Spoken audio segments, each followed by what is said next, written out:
얘들아, 우리 33번 한번 가볼게. 이거 33번은 좀 어려워. 오늘 거는 지문이 많이 어렵거든. 그래서 한번 잘 이해해보는데, 쌤이 지문을 이해시키기 위해서 가장 간단하게 한번 말을 해줄게, 얘들아. 너네가 있잖아. 측정을 하잖아. 그 측정에 대한 상대성은, 정확성은 네가 어떻게 사용하느냐에 따라 바뀌어. 밑에 예시가 뭐냐면, 얘들아, 태양과 지구 사이의 거리가 이 정도 거리가 나왔어. 근데 이 거리가 어떨 때 보면은 이 측정이 정확해야 돼. 얘가 정확해야 돼. 언제 측정이 정확해야 되냐면 우리 인공위성 띄울 때는 정확해야 돼. 그런데 이 측정 값이 태양이 몇 시에 내일 뜰지에 대해서 추측할 때는 그 거리가 그렇게 중요하진 않아.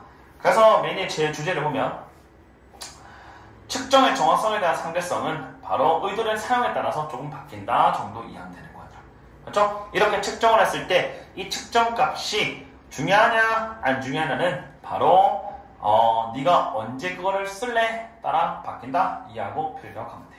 바로 가볼게. 원어브 복수면서 챙기면서 makes야. 왜냐면 원이니까. 불확실성을 어렵게 만드는 것 중 하나야. 멤버들이 우리 대중들이 이해하는 거.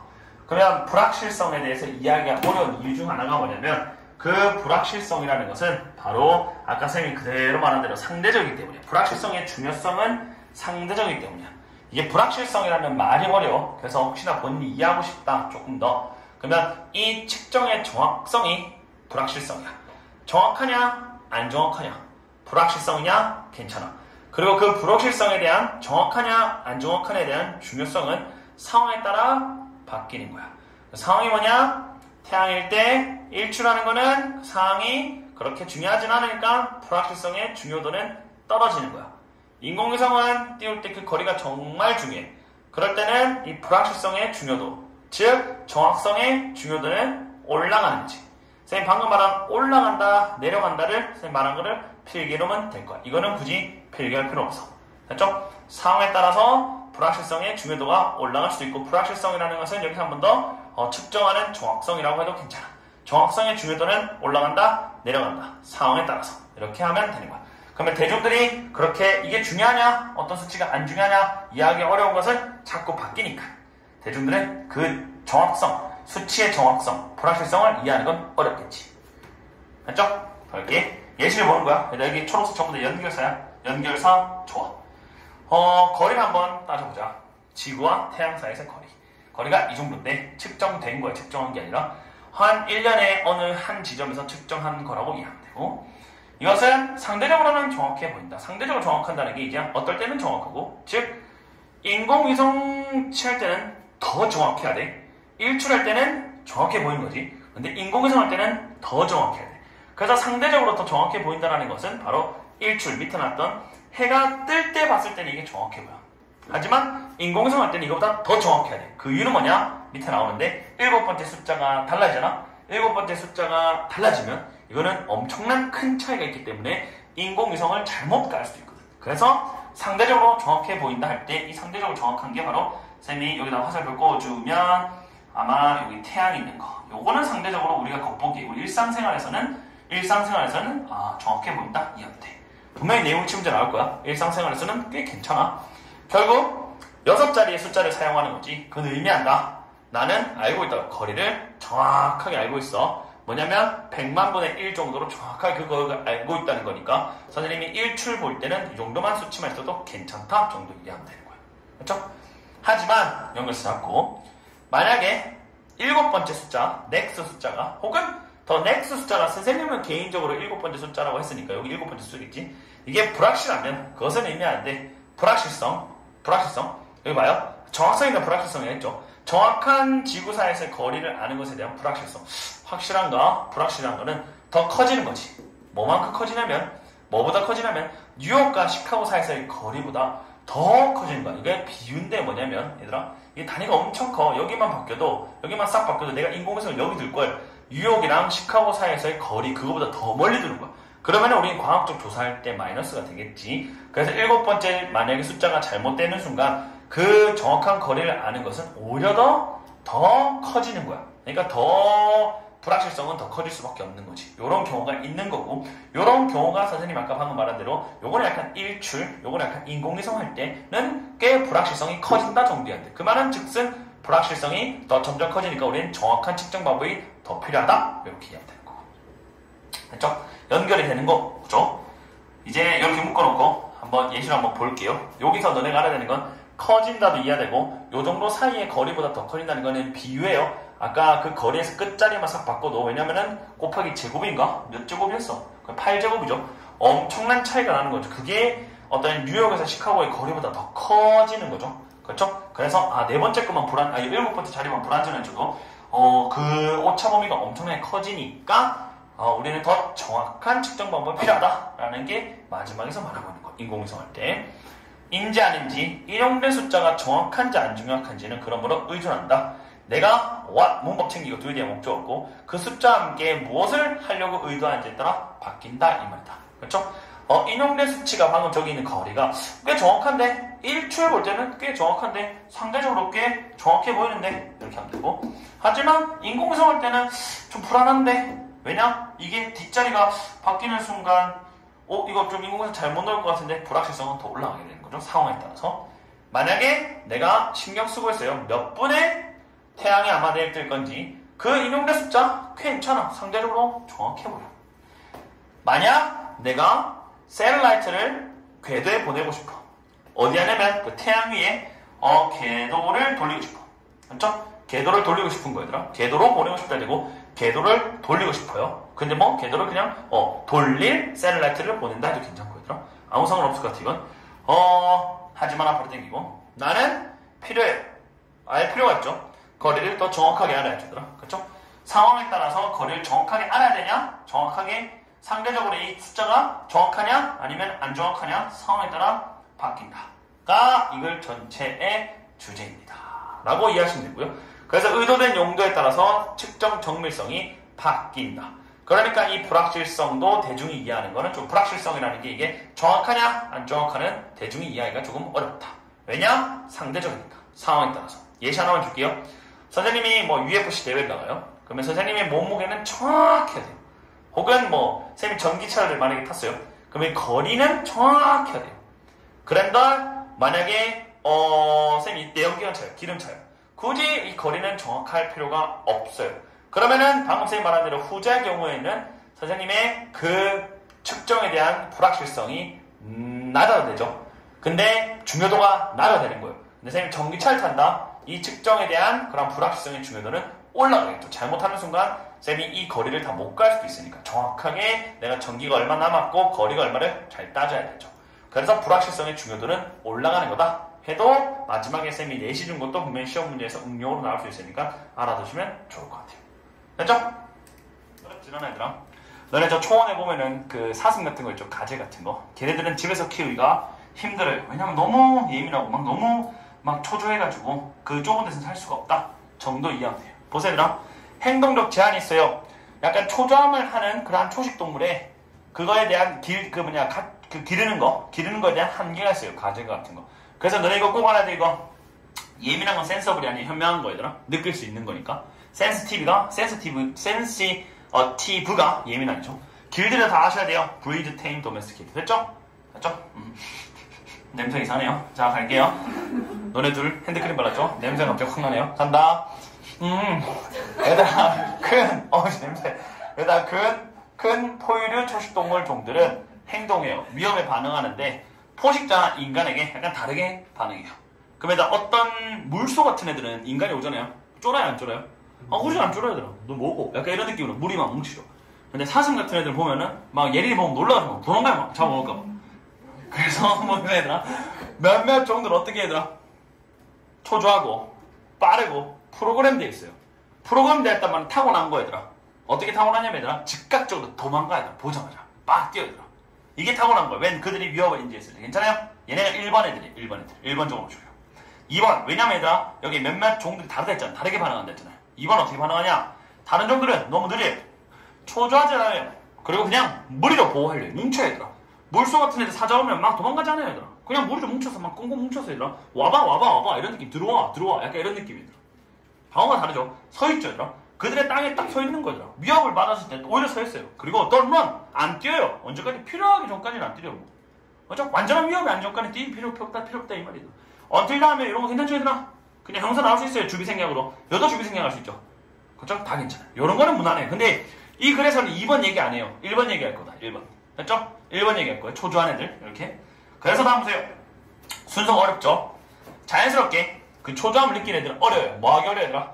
얘들아, keep in capacity가, captivity가 뭐냐면 감금이거든요. 이게 바로 domestication이에요. domesticate죠. 됐어요, 이거? 감금. 키우기가 조금 어렵다. 이렇게 하면 돼요. 자, 이 여기서 문법이 진짜 많이 나오는 게 뭐냐면 until도 형사 나왔고 when도 pp 나왔죠? 이거 똑같이 나와요. 또. if 다음에 pp가 나와요. 문법적으로 이상한 게 아니에요, 이거죠? 그렇죠? 만약에 이것도 갇힌 거예요. 이게 바로 뭐냐? 요렇게 똑같은 거예요. 이렇게 전부 다. 전부 다 domestication이에요. domestication. 전부 다 이렇게 조금 갇혀 있어요. 집에 갇혀 있다면 그들은 아마 패닉할 거고요. 동사로 썼어요. 그리고 또한 죽을 거예요. 쇼크로 죽을 거예요. 괜찮아요, 이거? 또한 죽을 거예요. 쇼크로. 그리고 또는 칠 거예요. 자기 스스로를 반복적으로 죽음으로 칠 거예요. 펜스 막 머리 막 부딪힌다 이 말이야. 뭐 하려고 하더라? 탈출하려고. 이거 이해했어요?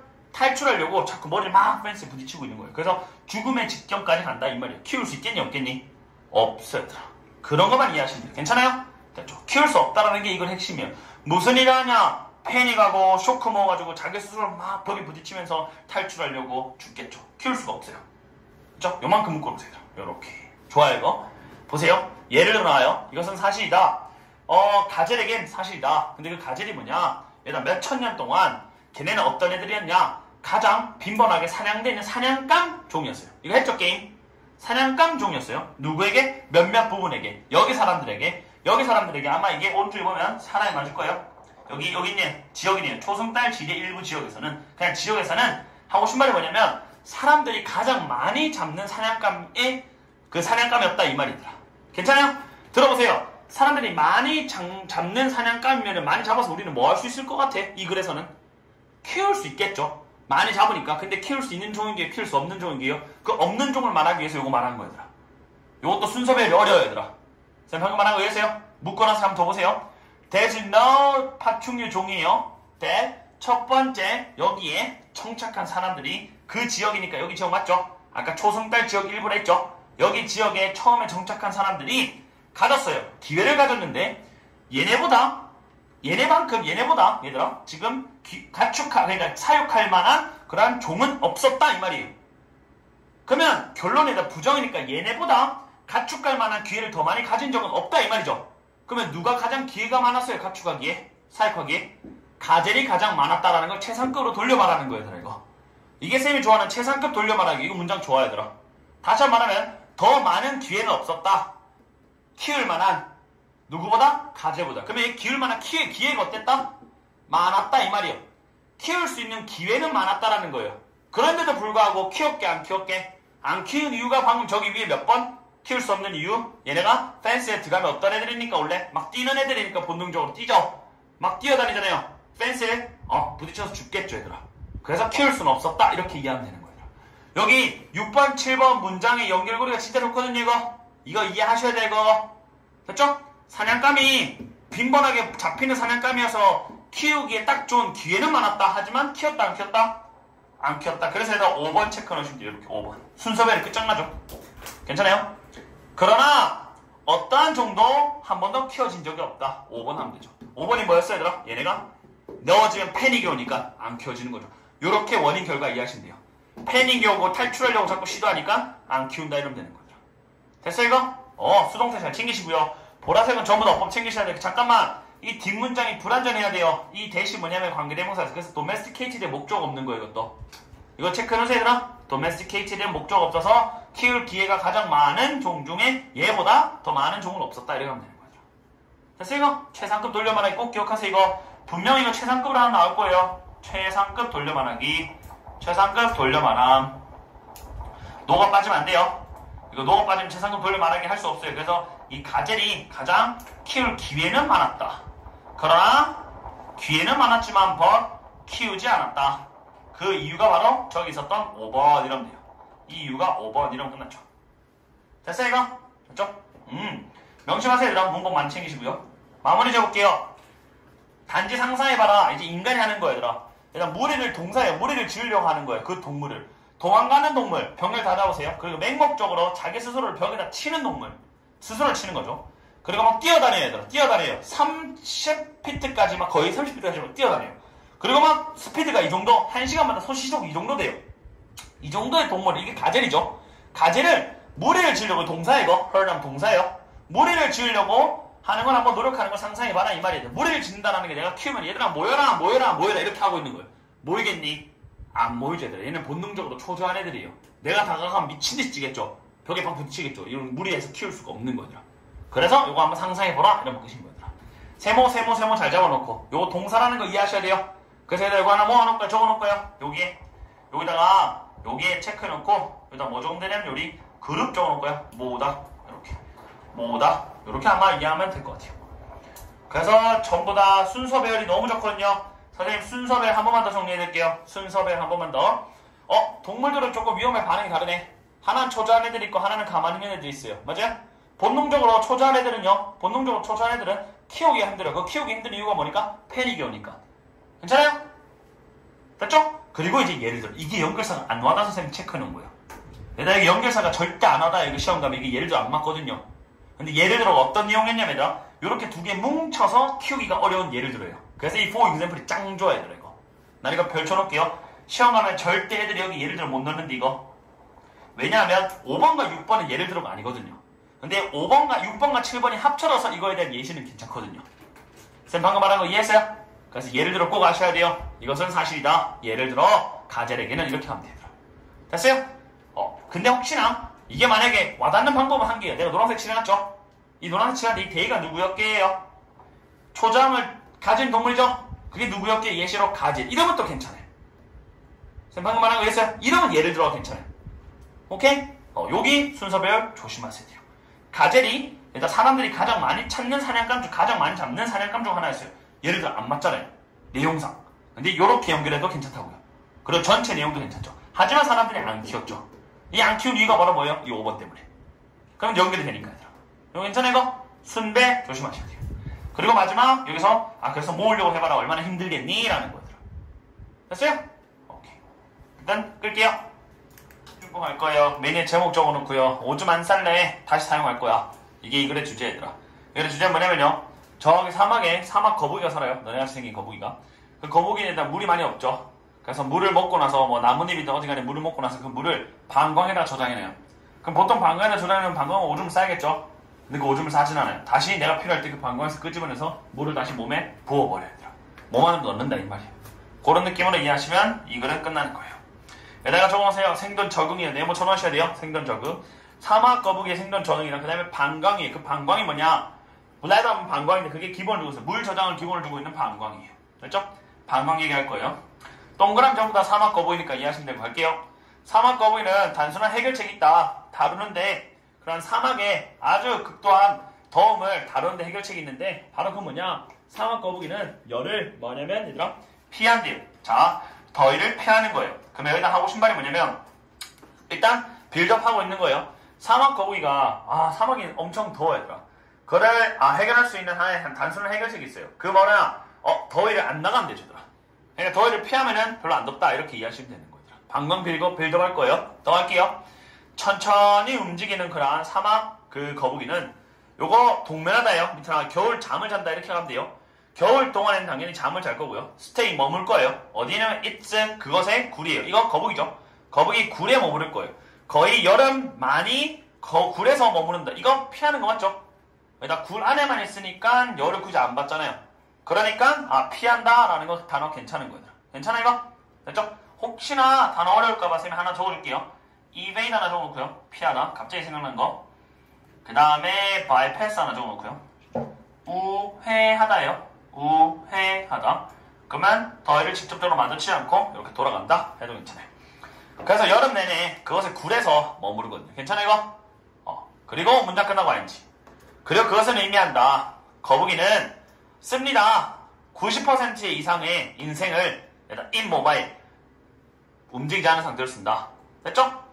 요거 꼭 조심하셔야 돼요. 움직이는 거 아니에요. 인모바일에서 움직이지 않는 걸 한 자리에 있는다 이렇게 하면 되죠.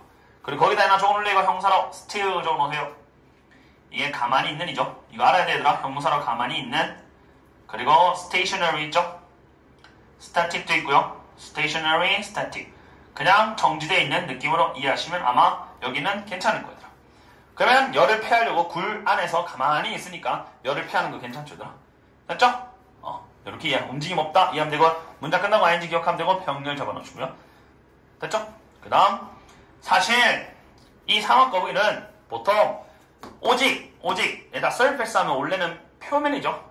동사니까 표면으로 올라간다. 그래서 emerge, show up, come up 하면 돼요. 문맥상 다 나타난다. 뭐하고 나서 비가 내리고 난 후에는 나타난다 정도 이해하면 돼요. 좀 좋은 비가 내리잖아요. 그럼 이제 싹 굴 속에서 뭐 하는 거야? 쓱 나온다 이 말이에요. 하나 더. 그리고 나서 그것은 이 사막거북이니들아 동굴뱅이 그것은 이제 일을 할 거예요. 활동을 시작한다 하면 되죠. get to work 하면 activate 한다. 활동을 시작하고 더 갈게요. 그 거북이는 쌓아요. 물을 축적해요. 비가 내렸으니까 물 축적하러 나가는 거예요. 먹음으로써 식물을 먹거나 땅을 파고 구멍을 땅을 파요. 뭐 하려고? 모으려고. 비를 모으려고 막 노력한다 정도 이해하면 돼요. 평소에는 안 나오다가 왜 더위를 피해야 되잖아요. 굴 속에 있다가 비가 내리잖아요. 애가 나와서 이제 물을 저장하는 거 이해하시면 돼요. 괜찮니? 근데 어디에 저장하냐? 아까 쌤 말했죠? 방광에 저장하는 거예요.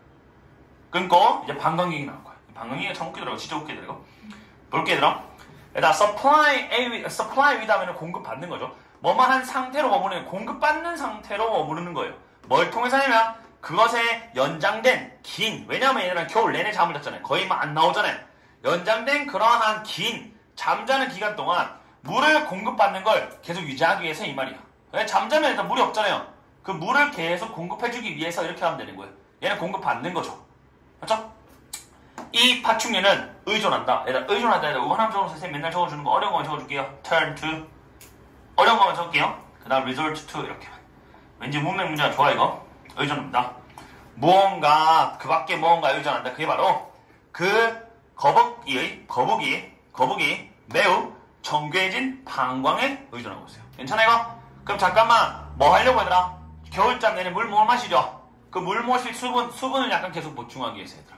그래서 방광에 의존한다 이해하면 돼요. 방광이 특이해요. 더 할게요. unlike 전치사죠. 대부분의 동물과 달리예요. 얘의 방광은 역할해요. 얘들아 홀드 탱크예요. 이 무슨 말이야? 계속 잡아두는 저장소인 거예요. 얘들아 대부분의 동물과는 달리니까 대부분의 동물들은 방광에 저장해놓지 않고 뭐 하게요? 쌓이면 배출하고 쌓이면 배출하는 거예요. 그런데 얘는 다른 놈이에요. 그리고 허락해줘요. 이렇게 방광에서 홀드 탱크라고 역할하는 게 뭘 허락해주냐? 다시 거북이가 다시 흡수할 수 있어요. 거북이의 몸으로. 그래서 방광에서 물론 배출돼야 되는데 배출이 안 되고 계속 가지고 있다가 필요하면 다시 몸속으로 다시 들어오는 거예요. 그 수분이. 굉장히 효율적이죠. 그래서 쌤이 저 위에 뭐라 적어놨어요? 오줌 안 쌀래. 다시 사용할 거야. 이 말이더라. 됐어요? 동면하는 동안 더위를 피하기 위해서 얘들아 계속 이제 굴 속에서 자는 동안 물을 어떻게 계속 스테이 서플라이드 할 수 있을까? 라고 했더니 방광을 통해서 하는 거예요. 그냥 다른 동물도 이렇게 하지 않는다 정도 이해되죠. 그렇죠? 그리고 묶어놓고 갈게요. 놀랍게도 사막 거북이는 1년 내내 갈 수 있어요. 뭐 없이도 정말 좋아요 얘들아. 어떤 신선한 물을 without error이니까 전혀 먹지도 않고 계속 1년 내내 갈 수 있는 거예요. 그 원인은 뭐겠니? 아주 정교해진 뭐 덕분에 방광 때문이죠. 그렇죠? 쌓여있는 거 다시 쓰면 되고 쌓이는 거 다시 쓰면 되니까요. 그렇죠? 참 괜찮은 내용이죠. 재밌는 내용이죠. 문장 끝나와야지. 그리고 여기 있습니다. 자, 쌤이 아까 100씩 말한 거예요. 빨간 거 중요하고 사람이 지나가다가 만약에 거북이를 봐요. 도와주려고 이렇게 집어들어요. 그럼 거북이는 깜짝 놀라요. 어머 누구지? 하면서 바지에 오줌을 빡 지려버리는 거예요. 근데 그 지름 돼야 안 돼요? 안 돼요. 얘는 왜 써야 되는 에너지거든요. 그럼 큰일 나죠. 그래서 뭐 하지 말라는 거예요. 지나가는 거북이 만지면 안 돼요. 도와주면 안 돼요. 길거리에 있는 거. 무슨 거북이는? 사막 거북이는. 됐어요? 그래서 보세요 얘들아. 그리고 왜냐하면 그 방광이 너무 중요해요. 얘의 생존에 너무 중요하기 때문에 공원이란 관리자들은 종종 상기시켜줘요. 사람들에게, 방문객들에게 하지 말라고 멈춰서 병렬이죠. 돕지 마세요. 천천히 움직이는 그 거북이죠. 도로에서 가로지고 있는 천천히 움직이는 돕지 말라고, 만지지 말라고 하더라. 왜? 방광이 너무 중요하니까. 만지는 순간 방광이 풀려버려요. 힝. 거북이는 너무 뭐예요? terrify. 무서워요. 사람들이 pick me up. 그들을 들 때 너무 무서워서 소대꿈이에요. 소대꿈 챙기시고요. 그들은 일단 empty. 문맥 챙겨야 돼요. 얘들아 문맥. 파란 걸로 체크할게요. empty. 텅 비게 합니다. 텅 비게 한단 말이 전부 다 뭐 하는 거게? 배출해버린다 이 말이에요. 전체적으로는.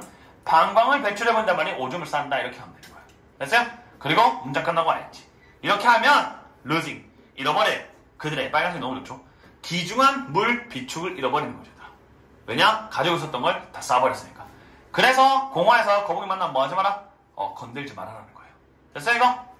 빨간 거 조심하시고요. 그리고 여기서 너네가 해야 될 거는 중간중간에 끊었을 때 여기랑 여기랑 끊어야 돼요. 방광 얘기 시작점과 방광 얘기 시작 아닌 점을 너네가 이해해놓고 딱 끊어놓고 공부할 때 편하게 공부하시면 되더라. 아, 얘네가 더위가 너무 많아서 우리는 잠을 많이 자고 표면에 나오는 거는 물 나오고 나서 물 먹으러만 나온다. 그러면 인마들이 없을 때 어떻게 유지할 수 있냐? 물, 방광을 통해서 유지할 수 있다. 이러면 끝나는 거죠. 그리고 이해했어요 이거? 됐죠? 혹시 질문 있으면 질문하고 없으면 저 위에 거 넘어가면 돼요. 됐죠 이거? 끝. 선생님 너무 할 게 없어가지고 순서별만 선생님이 정리해놓은 거예요. 한번 들으면서 같이 갈게 얘들아. 이거는 뭐냐면요. 인공지능의 역사적 발전과 목적이 얘들아. 그럼 인공지능이 과거부터 쭉 뭐 해왔다? 생각을 해왔고 발전해와서 그 목적이 뭐냐? 이런 글이에요. 바로 가볼게. 근데 목적 처음에 나오더라고요.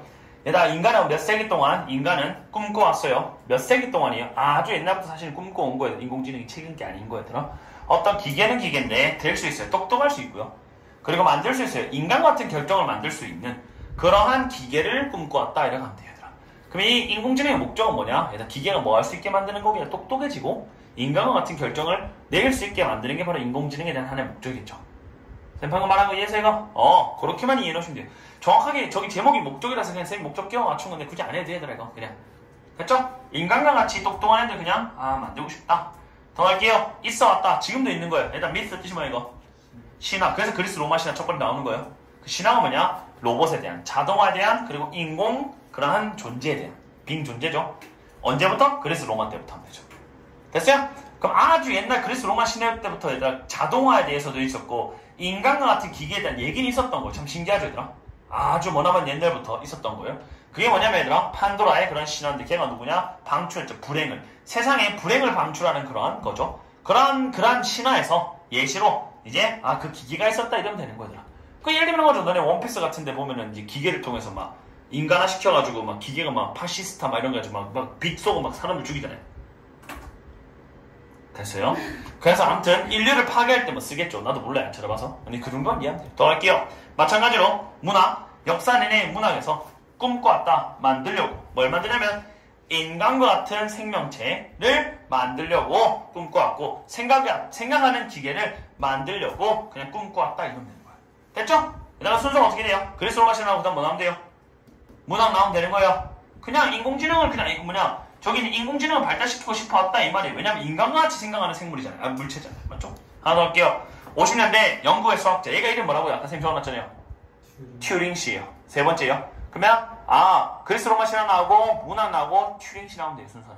그럼 튜링 씨가 물어봤어요. ask인지 아닌지. 기계가 생각할 수 있고 얘들에게 적어놓으세요. 추론하다. 인간같이 추론할 수 있을까 해서 물어봤고 이번에 튜링 테스트를 만들었대요. 지 이름을 넣고 뭐 규형 테스트처럼 튜링 테스트를 만들었대요. 지웃기네요. 측정하려고 뭘 측정하냐? 기계의 그런 인지 능력을 측정하려고 튜링 테스트를 만들었고요. 또 측정하려고요. 이렇게 병렬이에요. 이렇게 병렬. 인지 아닌지인데 그 기계가 스스로 자율적으로 생각할 수 있는지 없는지에서 측정하려고 튜링 테스트를 만들어봤다 이 말이에요. 50년대. 무슨 말이냐? 50년대쯤에 막 이제 사람들이 막 기계를 많이 만들죠. 인마 어느 정도로 똑똑하지? 라는 걸 테스트하는 지만의 실험을 만든 거예요. 그리고 얘가 스스로 한번 작동할 수 있을까? 라는 것도 한번 테스트해보려고 알아보려고 측정해보려고 얘 튜링 테스트를 만들었다 이해하면 되는 거죠. 됐어요 이거? 됐죠? 계속 몇 년 후 MIT 프로페션 조니 얘다 이거 아까 내가 뭐라 적어놨죠 이게? 메카시라고 적어놨죠? 이제 네 번째 메카시 그 다음에 이거 적어놓으세요. 패션 프레임이라고 적어놓으세요. 만들다 코인도 만들다예요. 너무 쉬워서 얘들아 할 게 없죠.